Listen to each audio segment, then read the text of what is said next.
ariko ijambo nahakuye aha ico kibazo bari bafise cararonse inyishu. Ico kibuye cari gikingiriye imva cari kiyugaye caratembagajwe. Ico ndakwifuriza mwene data no munsi, ijambo nakuye hano, nimba hariho ikibuye imbere yawe kikuzibira gushika ku ntumbero iyi niyi, Yesu agitembagaze kuko arabishoboye. Hariho ibibuye vyinshi usanga bihagaze imbere y'umuntu akavuga ati intumbero yanje kwari ugushika harya, mugabo hariho ikibuye mbona gitambamye imbere yanje kimbuza gushikira ibi nibi. Yesu agifise ko ububasha.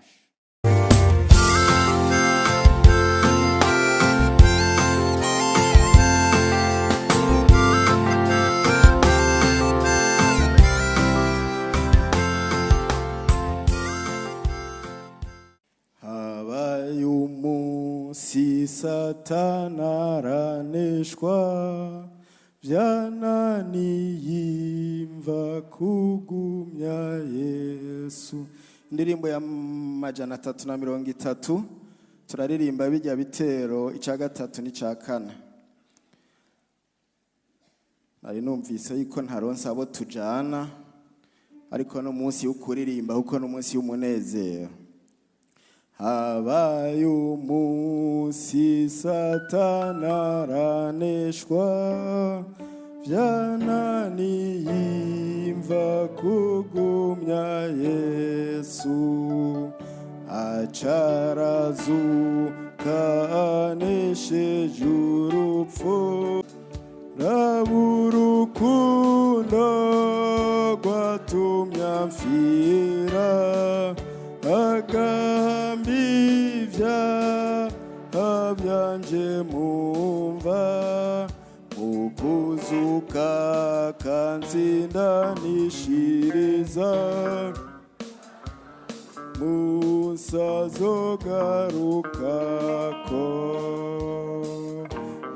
Ijuru rizokayangana pe, wacazoza mubwiza, aje kungoma ngo ime mwisi.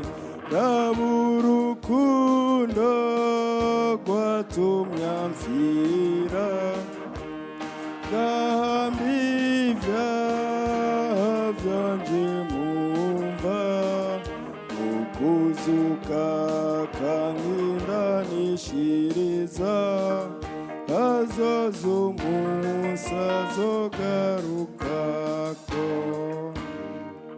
Yesu nashimwe. Yaradutsindanishirije, yarazutse ni muzima, kandi hariho umunsi azogarukako. Yesu nashimwe. Ndabifurije Pasika nziza mwese. Turashimiye Imana ko tugiriye ubuntu bwo kubona umunsi mwiza nk'uyu, aho twibuka ukuzuka kwa Yesu. Twari tumaze iminsi dusangira amajambo y'Imana.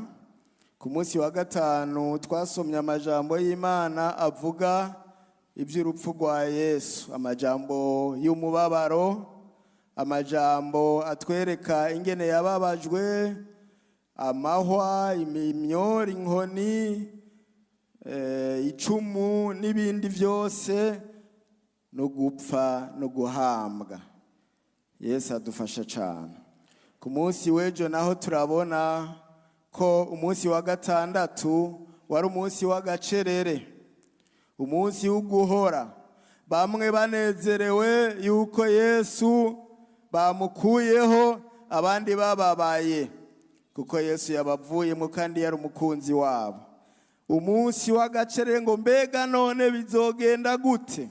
Kandi nabo bamwishe bari bafise amakenga, kuko amajambo twasomye yavuga ngo barinda imva ya Yesu, kuko bamwita ngo wa muhumvyi yari yavuze yuko ngo umunsi ugira gatatu azozuka. Barasaba abasoda, barararira, barakizura, barafata ngira ngo imisozi ya hirya no hino barayicungera, ariko Yesu yarazutse. Yesu nashimwe. Dusome amajambo y'Imana hariya ubutumwa bwiza bwa Yesu Kristo uko bwanditswe na Matayo gice ca 28. Matayo 28 turasoma duhereye ku murongo wa mbere. N'amajambo avuga ukuzuka kwa Yesu. Matayo 28 umurongo wa mbere. Umunsi w'isabato ushize kuwa mbere w'iminsi indwi, umutwenzi ugomba gutambika, Maria Magdalene na Maria wundi baja kuraba imva. Habaho kunyiganyiga kw'isi gukomeye, kuko umumarayika w'umwami Imana yaramanutse ava mu ijuru, araza akura ca kibuye agitembagaje acicarako. Ishusho yiwe yasa n'umuravyo, impuzu ziwe zera nka shelegi.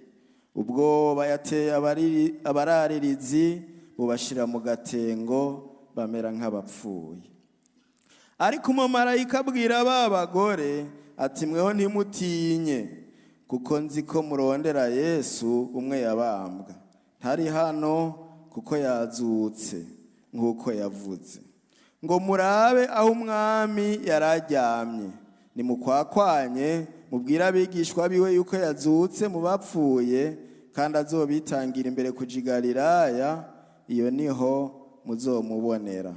Nuko nivyo ndabibabwiye. Yesu nashimwe.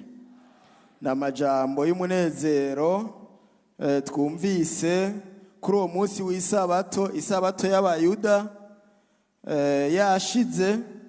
Bukeye kuwa mbere w'iminsi indwi, ariho ku munsi wa Mungu, ku munsi w'Imana, ariho kuvuka kwa Yesu, kuzuka kwa Yesu kwaba, ngo umutwenzi ugomba utambike. Hari hakiri kare cane. Hanyuma hariho abahizi tubonye, Maria Magdalena na Maria wundi, ngo bagiye kuraba imva. Yesu nashimwe. Bagenda bafise intumbero y'ukujana ibimota neza n'ibindi, ariko inkuru bahasanze yabaye inkuru y'umunezero. Yesu nashimwe cane. Barabwirwa ngo mweho ntimutinye, kuko nzi yuko murondera Yesu umwe yabambwa. Ntari hano, kuko yazutse nk'uko yavuze, kuko ijambo rya Yesu n'ukuri, kuko n'ijambo ry'Imana. Yesu nashimwe cane. Aya majambo aba banditse ubutumwa bwiza bose nta wabiciye iruhande, bose barayavuze ko. Mariko 16 hereye ku murongo wa mbere kugeza ku murongo w'8 hariho amajambo atubwira Yesu ingene yazutse. Kandi aha rero hariho n'ikibazo, kuko abagiye kumva bari bafise ikibazo ngo mbega ko imva yiwe yugajwe n'ikibuye, ninda dutembagariza ikibuye kugira ngo bikunde tumusige tuhashire n'ibimota neza. Ariko igitangaje basanze atakibuye kiriko. Reka tuhasome Mariko 16 turabica ijambo ry'Imana rivuga, n'amajambo avuga kuzuka kwa Yesu.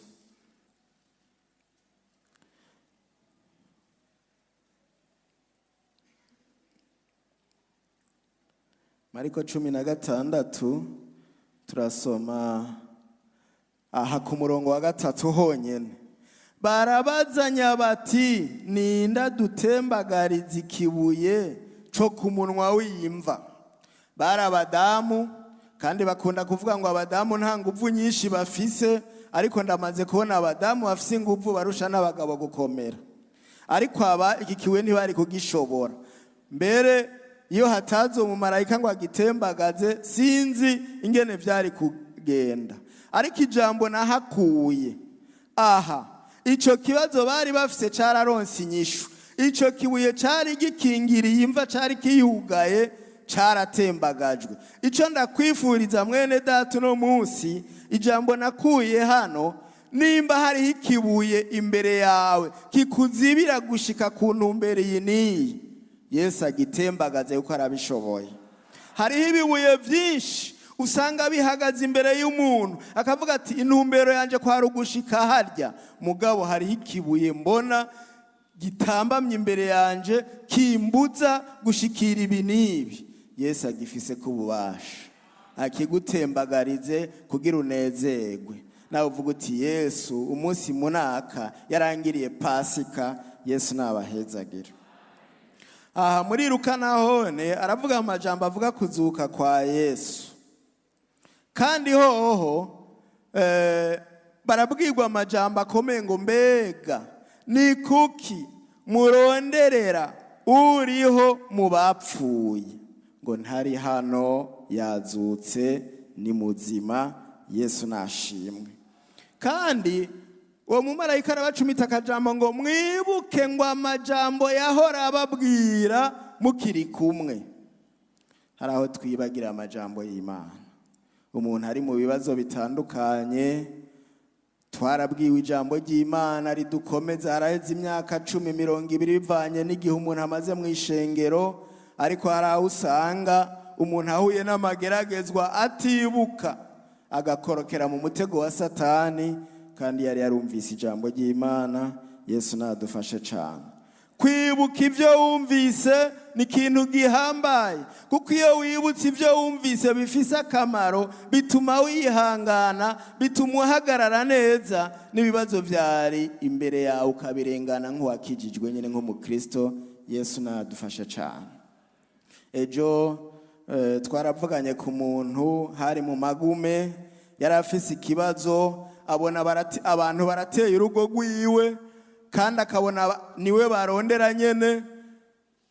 Ariyumvira ati jewe ndiko ndaraho umudamu wanje n'abana sinokwemera ko babanyicira mu maso. Aca atangura gutora umuhoro, aratora umupanga, arakarisha ngo ngomba nkuremwo umwe canke babiri ngo hama banshikire nanje banyice. Ngo mugabo ngo aja yumva ijwi mu mutima ngo none uzoba ugiye hehe?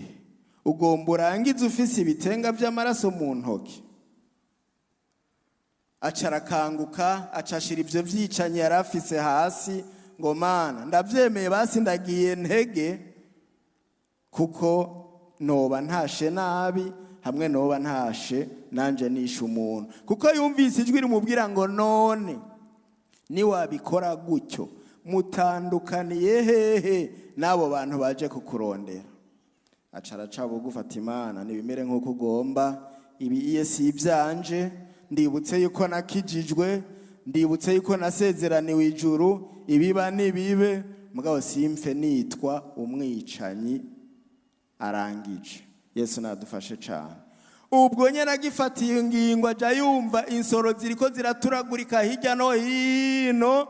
Abo bantu bari baje kumurondera ntiyamenye niyo bakamanganiye, no baracari muzima. Niyo yashinze iyo ntahe ati bwa bundi umuntu atagiye arikora ku majambo yumvise yabitse mu mutima wiwe, yohava akorokeye mu mutego wa mwansi agahura n'ibibazo, kandi ubutabazi bwari hafi yiwe. Yesu nashimwe. Yesu ari hafi yacu kugira ngo adutabare, ntidukwiye kwigwanira. Yesu nashimwe. Uno munsi ndagufitiye iganuke yukubwira ngo Yesu yaranesheje urupfu, yaranesheje kuzimu, yaranesheje Satani, ni muzima. Incungu yarabonetse, ni Yesu Kristo umwana w'Imana. Yesu nashimwe.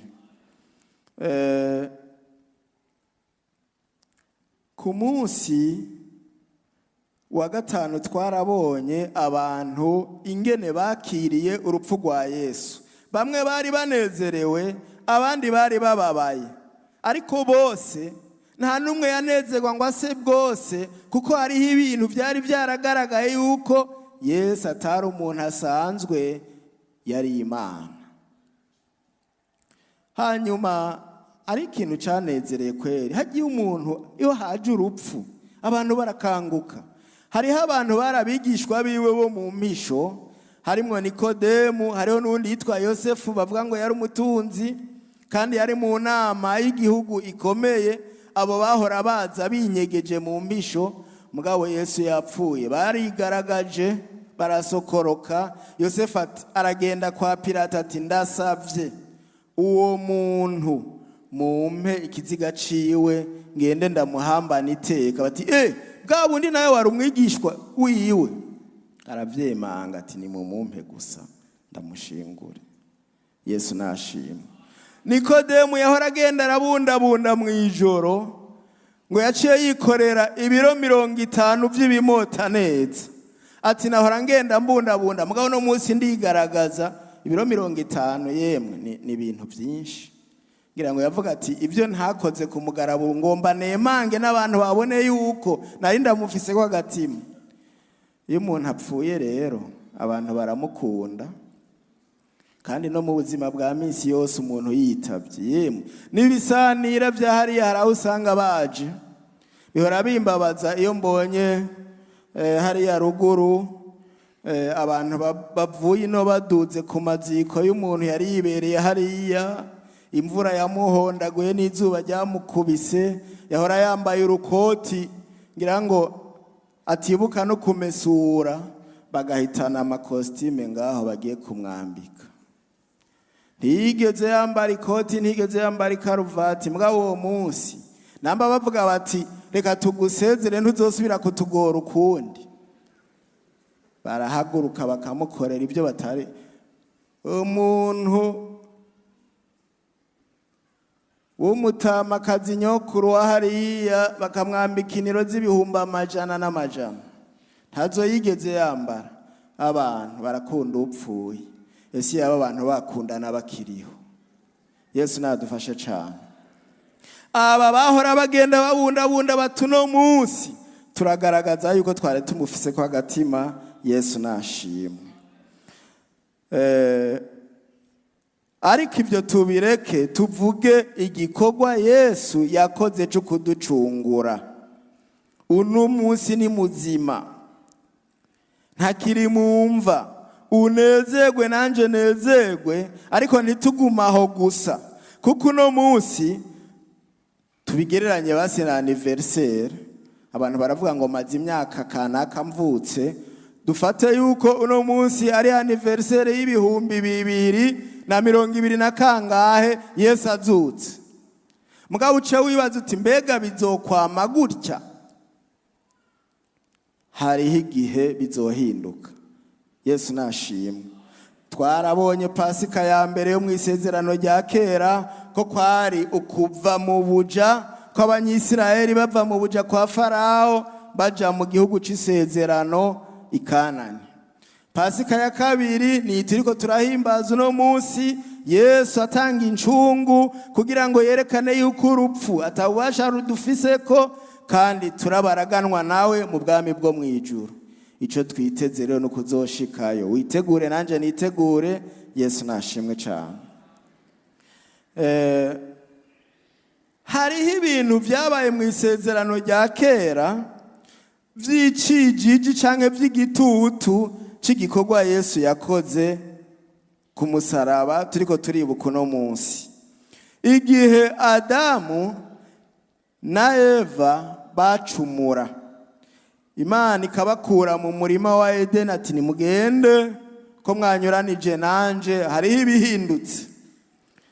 Hariho bamaze kubona yuko bagenda amenya bafise ubwambure. Imana yamana ikigongwe, Imana yamana imbabazi, irabaronderera impuzu bambara, ariko ibanje kwica ibikoko ibambika insato. Yesu nashimwe. Ajya amaraso yasesetse ni icijiji cibizoba igihe kizoza. Aburahamu yarasabwe ngo ngomba ndagupime yuko unyubaha, ngomba ndagupime yuko uri uwanje vy'ukuri, ushaka kugendana nanje mu kuri no mu kugororoka no mu kubaha, mpa umwana wawe Isaka kw'ikimazi. Sinzi mu mutima wa Aburahamu ko yavyumvise, mugabo yarafise inkomezi kuko yaranesheje. Aravuga ati arizera ati Imana ko ari imunsavye kandi akaba ariyo yamumpaye, ikamumpa yaratevye, irafise ububasha bwo kuzonkorera n'ibindi kampa n'abandi. Yesu nashimwe. Ukwizera gutuma umuntu ahagarara neza Aburahamu aramujana, kandi hari hageze aho akora ico gikorwa nyine cyo kumutanga. Mugabo Imana iravuga ati Aburahamu, garukiriza ngaho, ndabonye yuko unyubaha, ndabonye kabisa yuko wamaramaje kugendana nanje, ariko uwo mwana wawe si wagiye kubika imazi no munsi. Hindukira urabe hariya mu gisaka, hariho ikimazi. Yesu nashimwe. Aburahamu araraba asanga hari isuguru, arayitora, arayibaga, arayitanga ko ikimazi, ataha anezerewe. Ayo maraso nayone yarasesetse kugira ngo Isaka abe muzima. No hariya mu gitabo cyo Kuvayo turabona iriya Pasika ya mbere ivy'Imana yategetse abanyisirayeli gukora, hariho kubaga imyagazi y'intama, kandi hariho guca bafata ayo maraso y'iyo myagazi bakayasiga ku bishimaryango vy'inzu zabo, kugira ngo umumarayika atumye kurandura abanyegiputa niyaza, niyabona ayo maraso avuga ati aha ntaco ndahakora, kuko hariho amaraso abimbuza. Yesu nashimwe. Ivyo vyose vyari ivyijiji byo kuzoza kwa Yesu gutanga amaraso kugira ngo twese turonka agakiza. Yesu nashimwe cyane. Yesaya nawe aravyerekwa, arabibwirwa, aravuga ngo nizacu ntimba, ngo niyacu mibabaro, ngo igihano kituronkesha amahoro cabaye kuri we. Yesu nashimwe. Yesu yararonse igihano kugira ngo we nanje turonka amahoro. Aya mahoro dufise yavuye mu mibabaro ya Yesu. Yesu nahabwa icubahiro.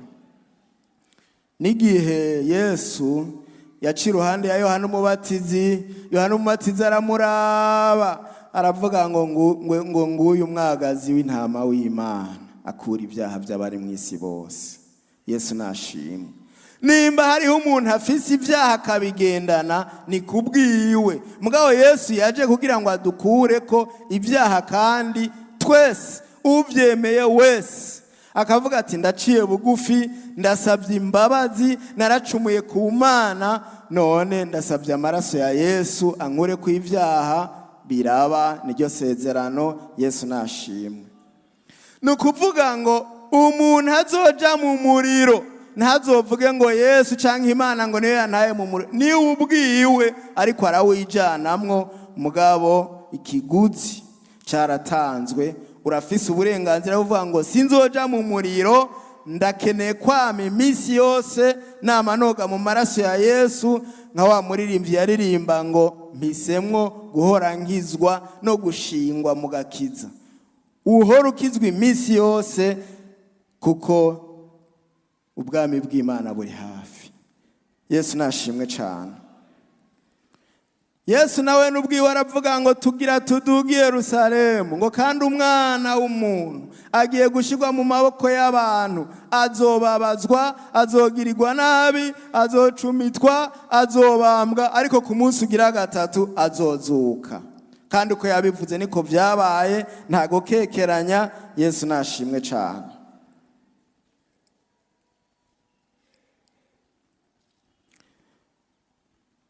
Dusome Yohana igice ca 20 duhereye ku murongo wa mbere.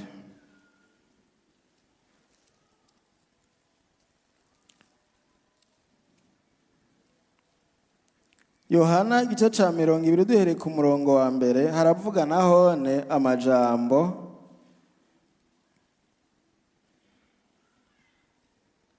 yo kuzuka kwa Yesu.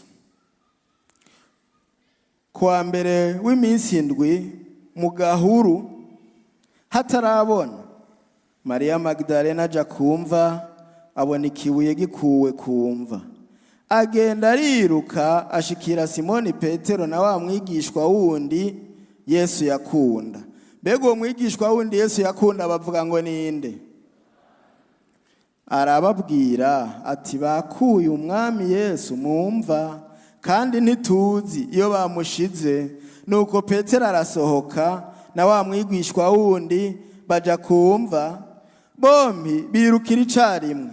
Kandi wa mwigishwa wundi asiga Petero amutanga kumva. Yunamye arungurutseyo abona za mpuzu zera derere zirambitseho, ariko ntiyinjira.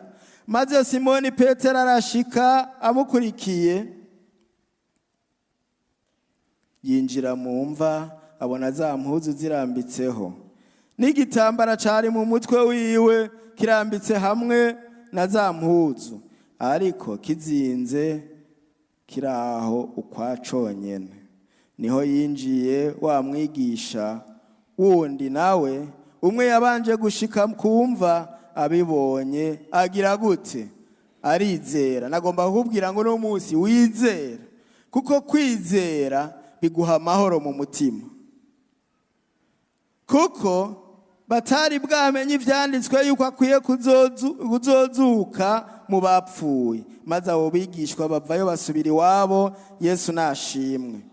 Iyo rero aya majambo ariko aravuga ngo wa mwigishwa arizera, bari bamaranye imyaka itari mike na Yesu bumva amajambo yiwe, ariko ntibari bwakizere. Urashobora kuri hano no munsi hari ibyo utizera, urashobora kuba uri hano no munsi atavyizigira ufise. Nagomba kukubwira ngo no munsi ni wizere, kuko amajambo y'Imana nayo ukuri. Yesu ni muzima, yarazutse, kandi n'ijuru ririho, kandi ririho kugira ngo wewe na jewe tuzorijemwo. Yesu nashimwe cyane. Ngo kuko batari bwamenye ivyanditswe yuko akwiye kuzozuka mu bapfuye, ariko yari yarabibabwiye. Kandi ico gikorwa yakoze ni gitangaza kiduha bavuga ngo ni iminite, ubudahangarwa. Dusome mu Baroma igice ca 8 ku murongo wa mbere. Turaba bari muri Kristo Yesu ingene bimeze. Ijambo ry'Imana hariya mu cete candikiwe Abaroma igice ca 8 ku murongo wa mbere. Ijambo ry'Imana riravuga ngo nuko rero none habari muri Kristo Yesu nta rubanza ruzogira gute? Niba uri muri Kristo Yesu neza, nta rubanza ruri imbere yawe. Yarakuneshereze, aho inzamba yovuga woduga, aho urupfu goza wobujabutse neza. Yesu nashimwe. Ariko rero ubu uri muri Kristo Yesu uvyumva, ukuguru kumwe kutari hanze, ukundi ngo kube kuri hano. Yesu nadufasha cyane. Kandi hazogera igihe nk'uko Yesu yanesheje urupfu, abamwizeye abo bari muri we barucokora ngo warupfuwe, ngo mbega intsinzi yawe iri hehe? Ngo kare wahora ugira iterabwoba, mugo harabonetse wakunesheje, kandi yaratuneshereje, nta bubasha ukidufise ko. Yesu nashimwe cyane.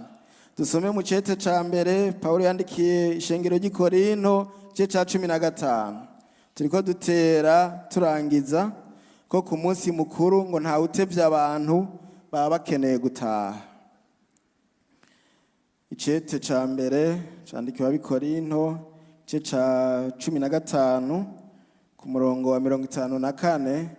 Ijambo ry'Imana riravuga ngo ariko uyu ubora, bariko bavuga umubiri.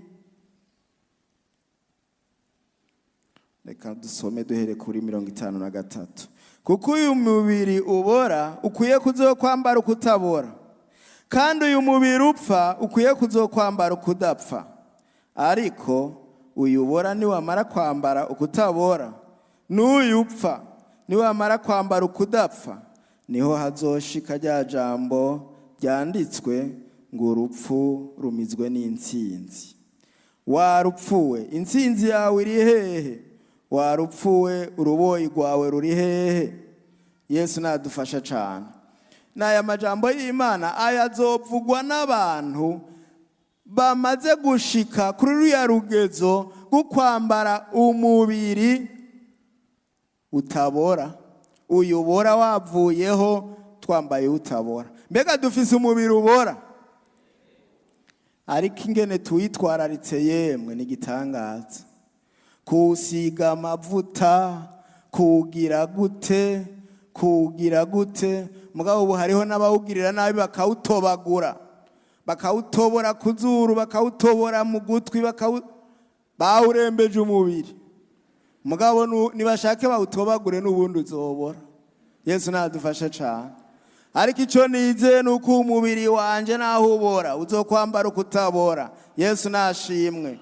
Kubw'igikorwa Yesu yakoze, nawe ne yaragiye mu mva aramara iminsi 3, ariko yazutse yambaye afise umubiri wundi w'ubwiza. Ndakwifuriza kuzokwambara uwo mubiri w'ubwiza. Yesu nashimwe cyane. Uwo mubiri turawiteze. Uwo mubiri rero nitwamara kuwambara niho tuzobwira urupfu ngo warupfuwe nta bubasha ukidufiseko. Yesu nashimwe. Urupfu rero ubu ruriko ruriginagura abantu, rwabamaze rubarya. Abantu baguma bataha ku bwinshi. Haraho hariya tugenda kubaherekeza, tugendayo 2 mu ndwi.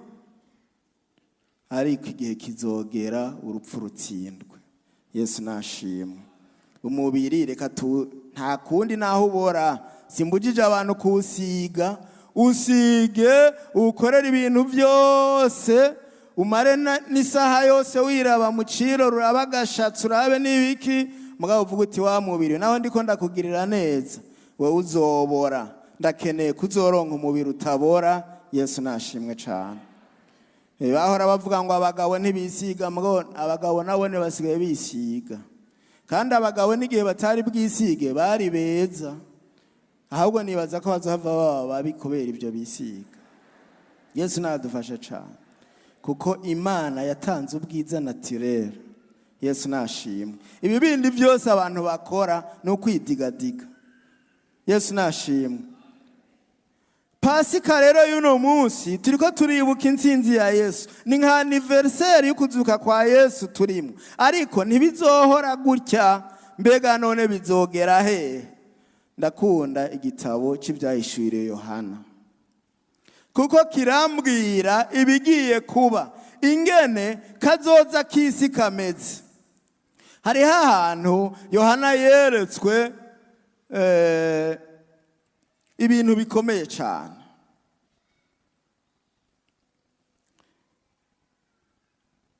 Arerekwa ngo igitabo kimatanije amashashara, harabura umuntu wo kukimatanura. Yohana ararira, mugabo haca haraza ijwi rimubwira ngo humura, reka kurira, ngo umwagazi w'intama w'Imana agashitsi koko intambwe ngwara fise ububasha bwo kumatanura ibimatanije ico gitabo. Yesu nashimwe. Uwo Yesu rero niwe vyizigiro vyacu, niwe kazoza kacu. Yesu nashimwe. Ko yanesheje natwe tuzonesha. Ariko ico gitabo cy'ivyahishuriwe Yohana kiranyereka ibintu isigiye gucamwo muri kazoza kayo. Dusome ivyahishuriwe Yohana 16 ku murongo wa 16 nyene. Tugomba duhave turangiza, ariko dusomye amajambo yo gusozera ivyahishuriwe Yohana 16 ku murongo wa 16. N'amajambo menshi avuga ivyerekeye itegurwa ry'intambara ziriko ziraza mu isi. Kandi uri kurabiraba itegurwa ririmwo, twavyemera twavyanka, itegurwa ry'intambara birimwo. Wumva ngo Ukraine n'Uburusiya bariko baramangurana, wumva ngo abanyisirayeli na Hamas canke abanyapalestina bariko baramangurana. Naha muri aka karere k'iwacu hari ivyo twumva. Ni intango yo kwitegurira intambara zikomeye zigiye kuza, kandi ko vyanditswe bizoba nta kabuza. Ivyo si iterabwoba nzanye, ndabikubwira kugira ngo witegure nanje nitegure, kuko isi umunsi umwe tuzoyirirwamwo ntituyiraremwo. Yesu nashimwe.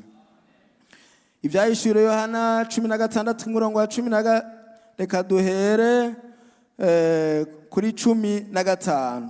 Ehe ndaza nk'igisuma, hahiguba amaso akazigama impuzu ziwe, ngo ntagenda amenya, bakabona isoni z'ubwambure bwiwe.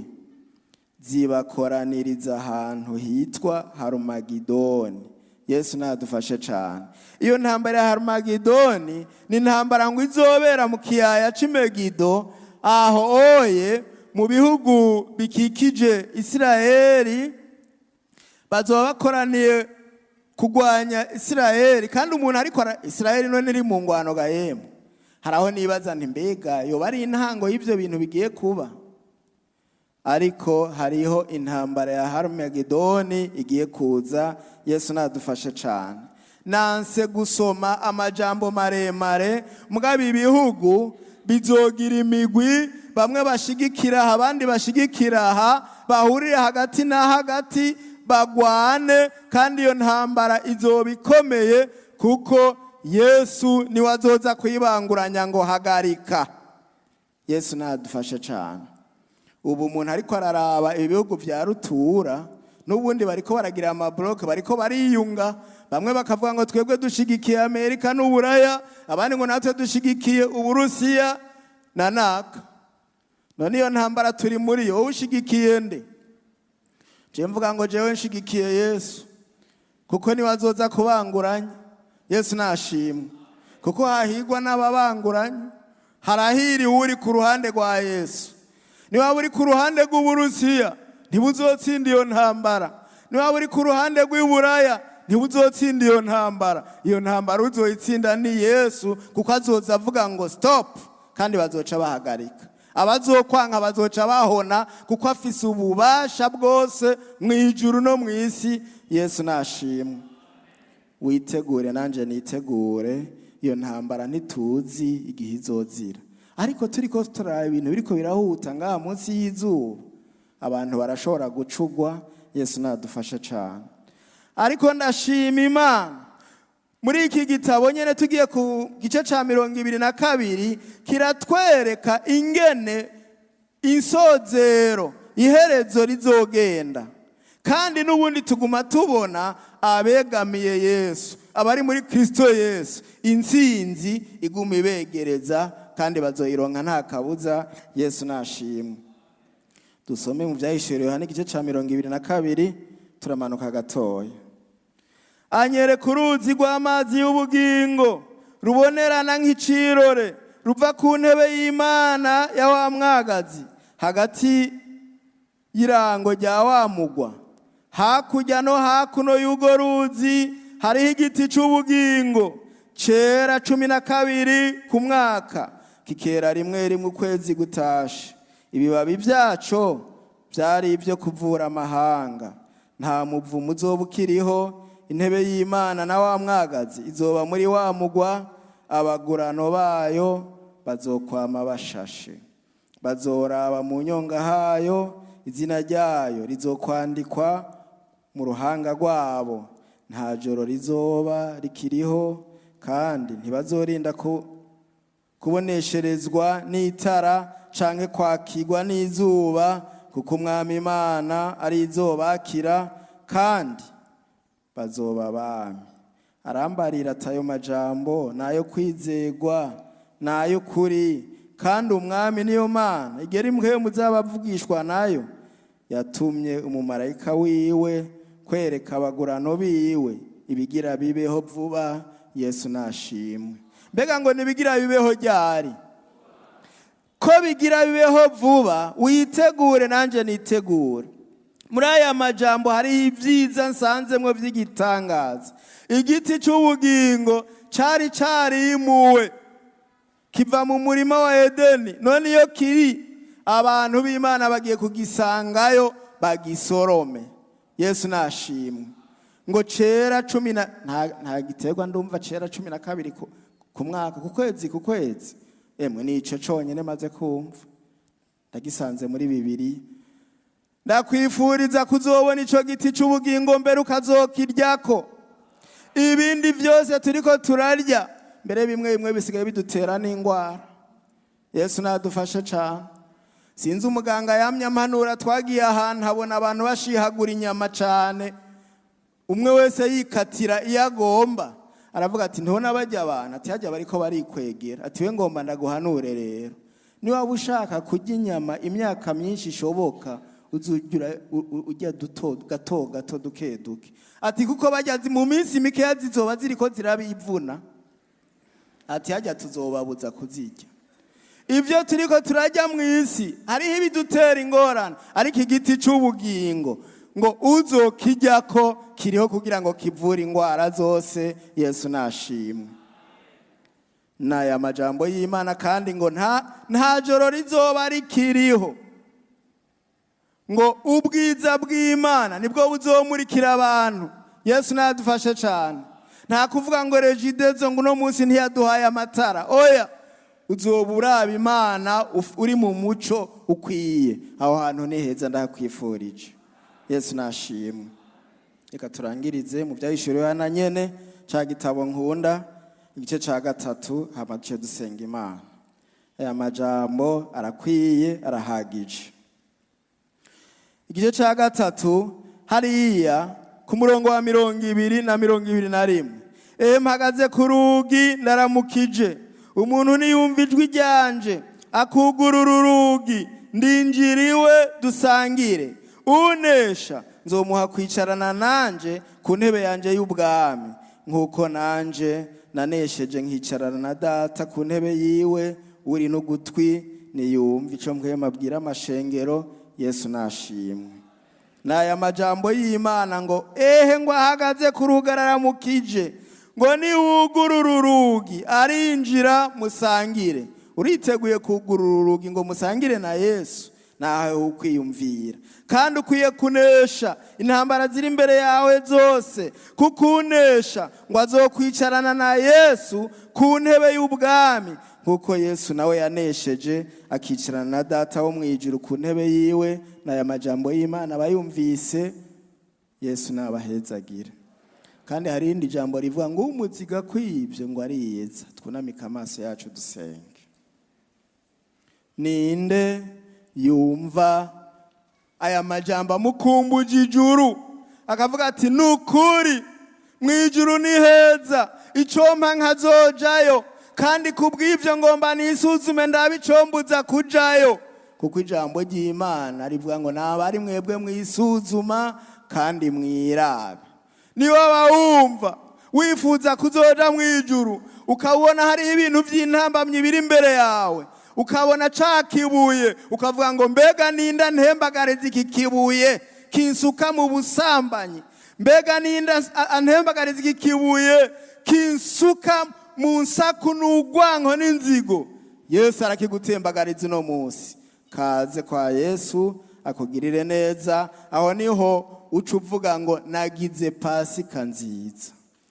Tugomba dusenga Imana ku bwaba bene data kugira ngo Yesu abagire neza. Mushishikare kuza, ino haracariho ibibanza, kandi ntimwuname mwunamuke.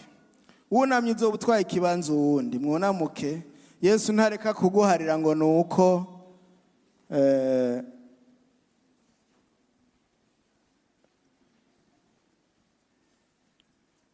kaze kwa Yesu. Ndabona abacunamye batwaye ikibanza abandi, hanyuma biraboneka yuko kumbura abakozi b'Imana bataja kubashikira mwese. Urazoraba umwanya wo kumurondera, ariko uko kunama kwawe, uko guhumiriza kwawe, ushuri mutima kuri Yesu. Ubwire Yesu uti mwami, kuri wa munsi uzonshikaneyo, nanje nzoje ku giti c'ubugingo. Tugomba duce dusenga Imana. Reka dusabe Pasteur Romualdis ko ari hafi basengera babene data kugira ngo Yesu yumve icyo uri kuramwongorera, yumve icyo uri kuramusaba, yumve icyo kikubabaje, yumve icyo kikuraje ishinga, kandi akigutembagarize. Kaze Mana data wa twese uvyagiye ahera mu ijuru, turongeye kuvuga ngo izina ryawe niryubahwe, bwami bwawe bwongere buze hagati muri twebwe.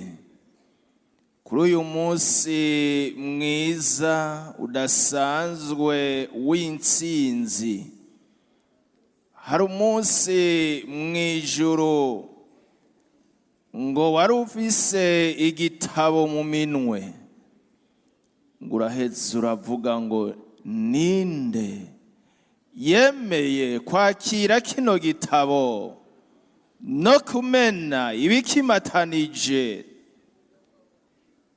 Ijambo ryawe riravuga ngo ntihaboneka n'umwe yabo mu ijuru, ku isi imbere ni kuzimu, ariko Yesu Kristo mwana wawe w'ikinege aravuga ngo ndi hano.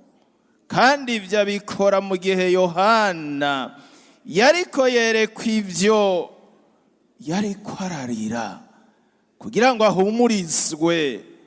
Yesu ngo yakira ico gitabo, binyabugingo ngo bice biravuga, biranezerwa, biraririmba ngo birakubereye kwakira igitabo no kumena ibikimatanije, kuko ngo wishwe ugakora igikorwa kidasanzwe cyo gucungurira Imana bari mu isi, ngo bacunguje amaraso yawe.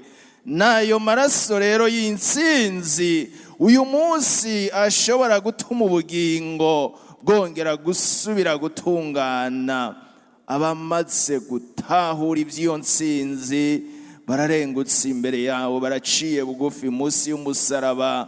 Natwe turasenze kugira ngo buno bugingo Mana eza tunganya umuntu wese yumvise by'ukuri yuko yotunganya ubugingo bwiwe, maraso yawe yongera mwuhagire, izina ryiwe ryongere ryandikwe mu gitabo cy'ubugingo, ave hano yongeye gusubira mu ibyizigiro twumvise bizodushikana mu bwami bwawe, aho tuzosangira bya byiza byose twumvise. Urakoze, turagushimiye ko abo bahariye, turagushimiye kubagiriye imbabazi, natwe tubisabye tubyizeye mu izina ryawe gera Yesu Kristo, amen. Yesu abagirire neza. Ubugingo bwanje bwahindutse ukundi, Yesu aho yangereramo, umuco washitse mu mutima wanje, Yesu aho yangereramo, Yesu yangerereyemo, Yesu yangerereyemo. Haleluya, ndanezerewe ndashima, Yesu yangerereyemo. Uwo Yesu arafise ntsinzi no kubitugerageza. Imitwaro y'ingwara n'indi mitwaro iraje ishinga abantu. Twumvise yuko n'ikibuye kiba gikingiriye abantu agitembagaza. Wowe ugomba ko hari ikintu Yesu agutembagariza, gira ukwizera uhaguruke, kuko no munsi ni umunezero tutavanga umubabaro. Kandi uce wizera uti Yesu ndarindiriye igihe uzokinkurako, ndarindiriye igihe uzogitembagaza. Reka dusabe Pasteur Lambert asengere imitwaro ababene data bahagurutse mu kwizera, kuko uhaguruka no kwizera, kuko Yesu yaca avuga ngo bikumerere nk'uko wavyizeye. Senga Imana. Turagushimiye uwera Imana uvyagiye ahera hawe mu ijuru.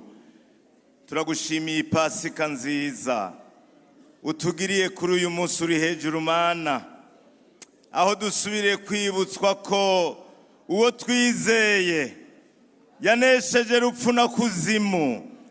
Haleluya. Uyu munsi akaba vyagiye iburyo bw'Imana nk'uwahawe ububasha bwose mu ijuru no mu isi. Umuherezi mukuru ahora ariko aratuvugira kugira ngo natwe iyi ntsinzi yiwe Mana iciki yacu. Ndagushima ko umaze gutanga intsinzi ku vyaha, intsinzi ku ntege nke, intsinzi ku bigabitanyo, intsinzi ku vyagiye vyanduza ubugingo bw'abantu. Turagushimiye ko amaraso yawe mwagazi w'intama w'Imana amaze gukora igikorwa cayo kuri abo bose baciye bugufi, bakamenya ko uyu munsi imbabazi zawe zikiriho, kandi yuko igihe wavuga ngo vyose birarangiye, waducunguye, byose warabirangije, urugi rwarugurutse, twarahawe uburenganzira bwo kuza tukegera intebe y'ubuntu bwawe.